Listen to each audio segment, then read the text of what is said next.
was the behavior of the CSC? What did he say?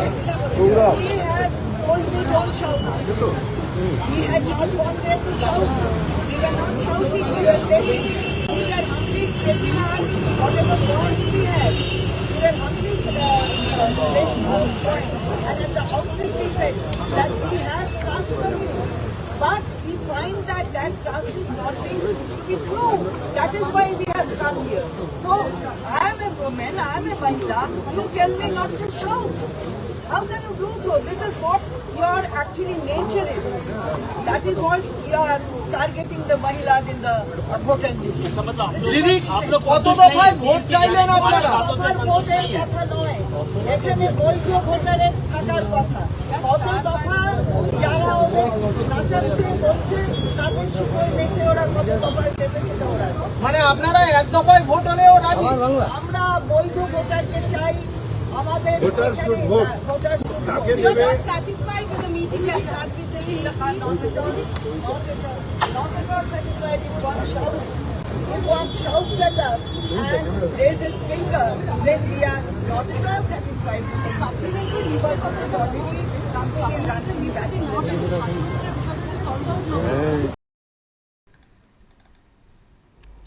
দর্শক শুনলেন, তার মানে আজকেও কি তাহলে মুখ্য নির্বাচন কমিশনার ওনাদেরকে কার্যত ঘাড় ধাক্কা দিয়েছেন নাকি? হ্যাঁ, চন্দ্রিমা ভট্টাচার্য নিজের মুখে যে কথাটা বলেছেন বৈঠক থেকে বেরিয়ে, যে বলা হয়েছে চিৎকার করবেন না, চিৎকার করবেন না, নিশ্চয়ই ওনারা অসভ্য অভব্য কিছু একটা আচরণ করছিলেন, যেটা করে থাকেন, গলাবাজি, যুক্তিহীন, মানে যে ধরনের চিৎকার চেঁচামেচি হয়তো করছিলেন কিছু, তাতে হয়তো বিরক্ত হয়েছেন মুখ্য নির্বাচন কমিশনার জ্ঞানেশ কুমার। ওনার তো আরও কাজ আছে না, ওনার তো আরও কাজ আছে, আর ভ্যালিড বিষয়গুলো উনি শুনতে জানতে এসছেন, সেই মতো ব্যবস্থা নেবেন। সেসব না করে যুক্তিহীন তর্ক যদি করা হয়, কেন নাম বাদ দেওয়া হচ্ছে, আরে কেন নাম বাদ দেওয়া হচ্ছে, বাদ তো নিচে দেওয়া হচ্ছে, মানে ইআরও এইআরও তাদেরকে গিয়ে বলুন না কেন নামটা বাদ দিয়ে দেওয়া হচ্ছে। যারা বৈধ ভোটার তাদের নাম কেন বাদ যাবে? বৈধ ভোটারদের তালিকাটাই যাতে প্রকাশ পায়, সেই জন্যই তো এসআইআর, যেখানে অবৈধ ভোটারদের নাম বাদ যাবে। তো কী ভুলভাল কথা বলতে এসছেন, হয়তো খুব মানে ওনারা যেমন করেন, ওনাদের দিদির কাছ থেকে শিক্ষা নেওয়া, নিয়ে যেটা চিৎকার চেঁচামেচি গলাবাজি করে ফার্স্ট জাহির করার চেষ্টা, গলাবাজি করে এগিয়ে বাংলা জাহির করার চেষ্টা, তো কে কার গলা শুনতে যাবেন? ওই জন্য হয়তো বলেছেন চুপ করুন, তো বেশি চিৎকার করবেন না, বলেছেন হয়তো কিছু, খুব লেগেছে, আঁতে লেগেছে, তো বেরিয়ে মিডিয়ার সামনে বলেছেন, উনি বলেছেন চিৎকার করবেন না, আমি মহিলা, আবার এখানে আমার মহিলা কার্ড খেলছেন। মহিলা মানে কি সব যা খুশি করবেন নাকি? মহিলা মানে কি পুরুষকে অসম্মান করবেন? মহিলা মানে কি একজন পদে, এইরকম পদে যিনি বসে রয়েছেন তাকে যা খুশি বলবেন, সব সহ্য করতে হবে, গলাবাজি করে যাবেন? হ্যাঁ, মহিলাকে তো সম্মান আমরাও দিই, সকলেই দেন, কিন্তু মহিলাকে তো মহিলাকে তো অ্যাটলিস্ট সকলকে এটুকু মানুষ হিসেবে মানতে হবে। তো ওনারাই মানুষ, বাকিরা সব কি? সকলকে সম্মান দিতে জানতে হবে। তো মহিলা তো মায়ের জাত, আমরা বলি, সব থেকে বেশি সম্মান দেওয়ার ক্ষেত্রে এগিয়ে থাকেন। তো সেখানে যদি এই রকম অসভ্য অভব্য আচরণ করেন, অসভ্যতামি করেন, তো চলতে থাকবে? কী ভেবেছেন যা খুশি করবেন নাকি? রাজ্য সরকারের কর্মচারী ভেবেছেন যা খুশি করবো, যেমন করে খুশি করাবো, এখানে সিইওর দপ্তরের সামনে হই হট্টগোল করাবো? যা করছেন, ধর্নাতে বসে চিৎকার করছেন, করুন না।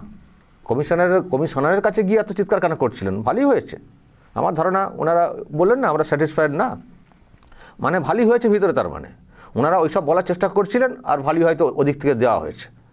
আর বেশি চিৎকার করে চেঁচামেচি করে বেশি হয়তো ওই হামবড়া বা ওই বিরাট জাহির করা নিজেদেরকে, সেটা তো করতে দেননি জ্ঞানেশ কুমার।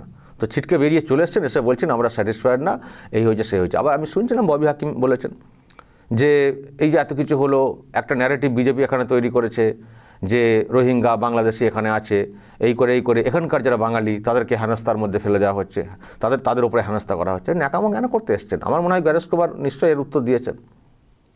আবার এটাও বলেছেন যে কজন রোহিঙ্গা বাংলাদেশি আপনারা চিহ্নিত করেছেন। আমি এটা নিয়ে ব্যাখ্যা আগেও দিয়েছি যে এই ধরনের ছোট ছেলেদের থেকেও খারাপ প্রশ্ন, যারা এত কিছু বোঝেন না একেবারেই, তাদের থেকেও খুব খারাপ প্রশ্ন। কটা রোহিঙ্গা বাদ দিয়েছেন মানে? নির্বাচন কমিশন কি রোহিঙ্গা বলে স্ট্যাম্প মারবে নাকি? নির্বাচন কমিশন বৈধদের নামটা তুলতে চায়। আর এখানে যখন এসআইআরটা শুরু হলো তখন কত লোক কাতারে কাতারে পালালেন বর্ডার টপকে। তারা কারা? তারা বাংলাদেশি না, তারা ওপার থেকে আসা লোক না, তাদের মধ্যে রোহিঙ্গা তো আর স্ট্যাম্প মারা কেউ নেই, বাংলাদেশ থেকে এসছেন। তো ওখানটা ওই ফিগারটা কী ফিগার?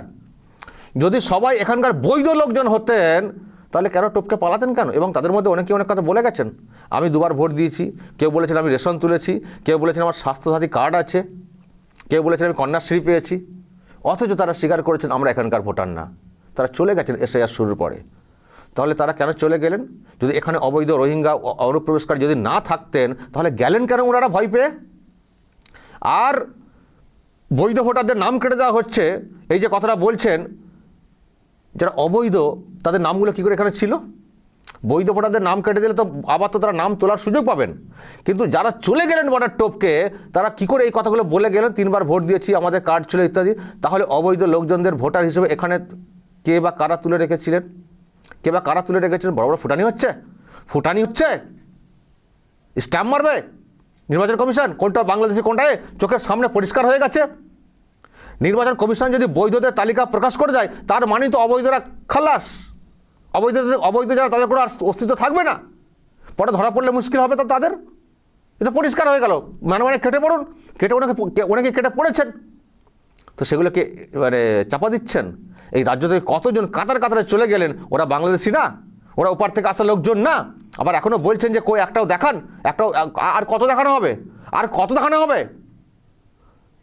বড় বড় কথা বলবি হাকিমের, নিজের কেন্দ্রের কত 60 না 69 না কত বাদ গেছিল না, এখনও তো বিচারাধীন কত একটা সংখ্যা রয়েছে। কি সংখ্যা, কি ভলিউম, ওখানে সব অবৈধ ভোটার বা মৃত ভোটার সব নাম তুলে রাখা হয়েছিল। তারপরে তো ওই তো বিচার তো হলো, অনেকটাই তো হয়েছে। কতজনকে এন্ট্রি করতে পেরেছেন নতুন করে, যারা ভ্যালিড বলে বলছেন, দাবি করছেন, তাদের কজনের ডকুমেন্ট দিয়ে ওখানে এন্ট্রি করাতে পেরেছেন নতুন করে? পেরেছেন কি?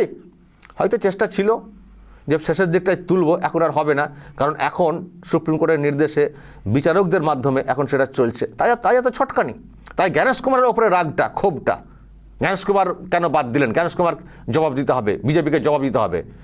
নিজেদের লোকজনদেরকে দিয়ে প্রথম থেকে এই কাজগুলো করালেন, তাতেও এত নাম বাদ গেল। আর নির্বাচন কমিশন একটা ফরম্যাট করে দিয়েছে এবং পরিষ্কার বলছে কমিশন যে বৈধ ভোটার একটাও না বাদ যায়।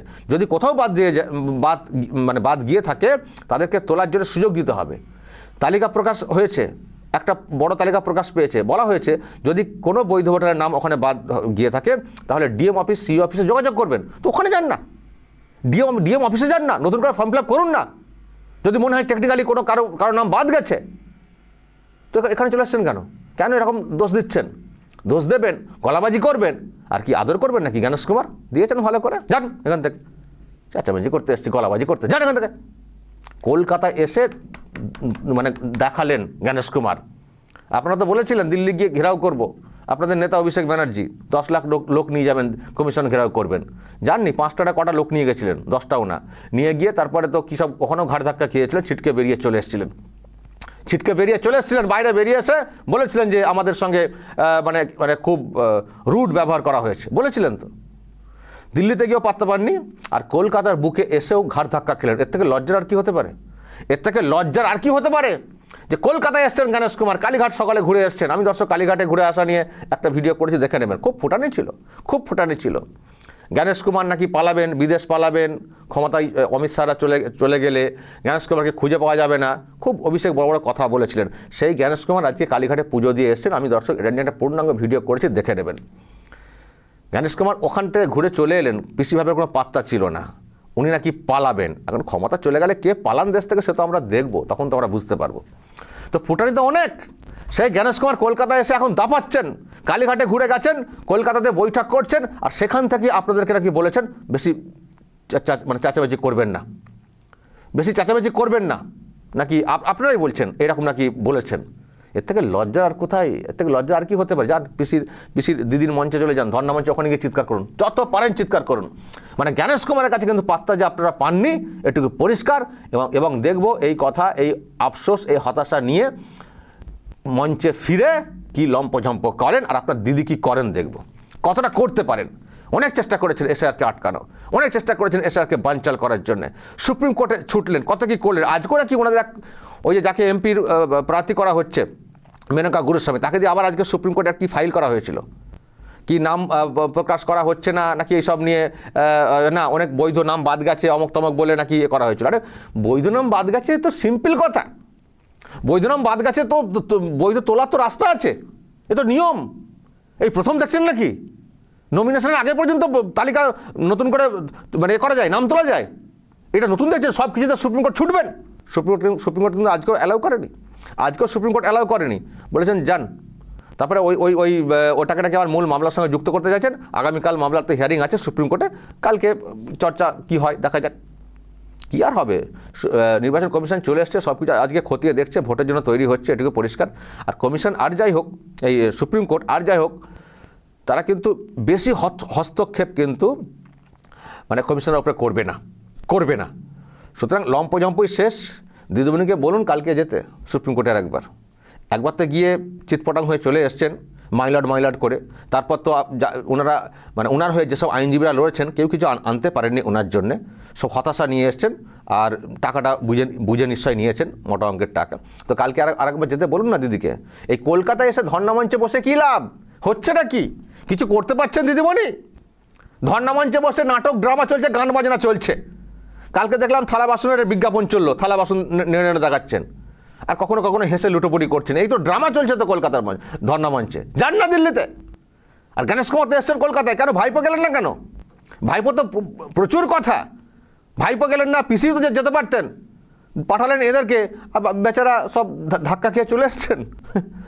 কি অবস্থা, দেখি কি হয় আজকের পরে। ওনারা রিপোর্ট করলে, মঞ্চে গিয়ে রিপোর্ট করলে, পিসি আবার দিদি আবার কি বলেন, পিসি বলো না দিদি বলো নাকি দিদি মা বলবো বুঝতে পারছি না। এবার দেখি কত লম্পজম্প করেন। এটাই কিন্তু শেষ সুযোগ ছিল মিট করার। আর গণেশ কুমারকে কোথাও পাবেন? আর পাবেন না। এটাই লাস্ট সুযোগ ছিল গণেশ কুমারের সঙ্গে মিট করার। ফলে এই সময় গণেশ কুমারকে ধরা উচিত ছিল, ধরতে পারলেন না। মানে ধরি মনে করি কি ধরতে পারছেন না গণেশ কুমারকে। কলকাতা এসছেন, বৈঠক হয়ে গেল, আপনাদেরকে কার্যত টাটা বাই বাই করে দিলেন, যান। এবার উনি ওনার মতো কাজ করবেন, পরবর্তী স্টেপ বা ভোট পর্ব যে হবে কিছু করতে পারবেন না। আর সুপ্রিম কোর্টে যান, চিৎকার করুন, আমল পাচ্ছেন না। কালকে আরেকবার দেখা যাক কী করেন। দর্শক বলবেন আজকে যেভাবে কার্য ঘাট ধাক্কাই বলবে, কারণ যদি মুখের উপরে বলে থাকেন গণেশ কুমার যে চুপ করুন তো এটা আবার কি ঘাট ধাক্কা ছাড়া? দর্শক বলবেন আপনাদের যা মত রাখবেন এবং নজর রাখবেন আরামবাগ টিভিতে।